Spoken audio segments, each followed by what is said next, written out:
The US officials say they believe the American soldier who crossed the border between North and South Korea has been detained by North Korean authorities. American officials say the soldier had been in South Korea facing disciplinary action and decided to flee to the north while on his way to the airport to be repatriated. The heavily fortified demilitarized zone on the border between the two Koreas. And this is where the US soldier identified as Private Travis King was on a border tour when he crossed into North Korea. An eyewitness said he heard the soldier laughing loudly before making a run. But that dash has sparked a diplomatic flurry. The US and North Korea do not have official relations. US military authorities say they are working with their counterparts in North Korea to resolve the incident. That we're still trying to learn, but what we do know is that one of our service members who was on a tour willfully and without authorization crossed the military demarcation line. We believe that he is in DPRK custody. And so we're closely monitoring and investigating the situation and working to notify the soldiers next of kin. The soldier is not the first American to cross into North Korea. In the past, those who got over the border were detained even if they entered as tourists. Diplomatic efforts freed most of them, but one tragic case ended in death. US student Otto Warmbier was detained in North Korea in 2016. He died days after being sent back to the United States in a coma in 2017. This latest incident comes as tension has been rising again in the region. On Wednesday, North Korea fired 2 ballistic missiles. This was after the arrival of a US nuclear submarine in the Korean peninsula.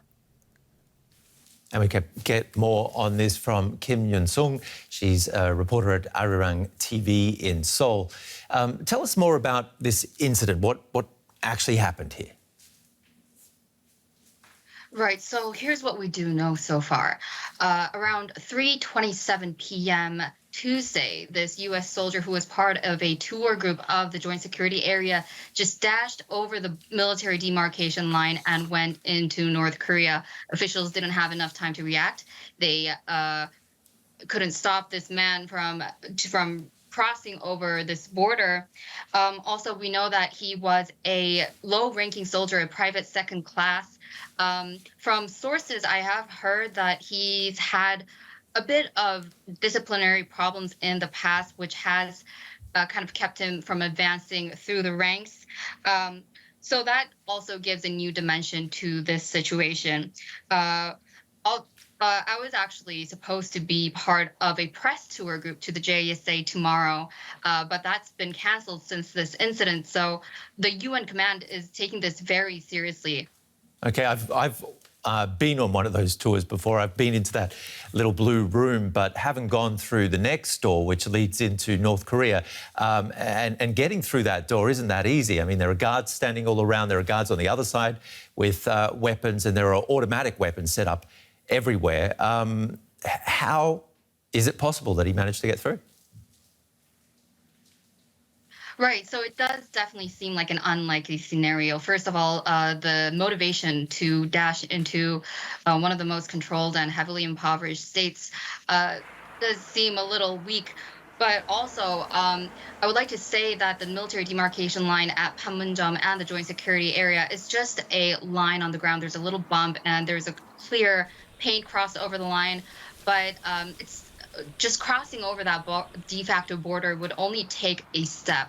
So even though it does seem highly unlikely and very difficult, it is possible. Okay, and tell us about the possible fate of the soldier. The US and North Korea haven't got diplomatic relations. They haven't talked to each other in years. Right. It's very hard to say as of now. Like you said, the U.S. has a very tenuous grasp on the situation because U.S. and North Korea does not have diplomatic relations. But there has been cases in the past. For example, in 2017, U.S. national Otto Warmbier was detained in DPRK custody, and he was later returned home in 2017. There was also a case in 2018 where a U.S. national has crossed over from China to North Korea and was also detained. But since we're dealing with a very rare case here, it's very difficult to say what to expect from now. Also, I've been Sure. contacting the press office of the UN command. They've been very unresponsive, and it's very hard to say of what to expect.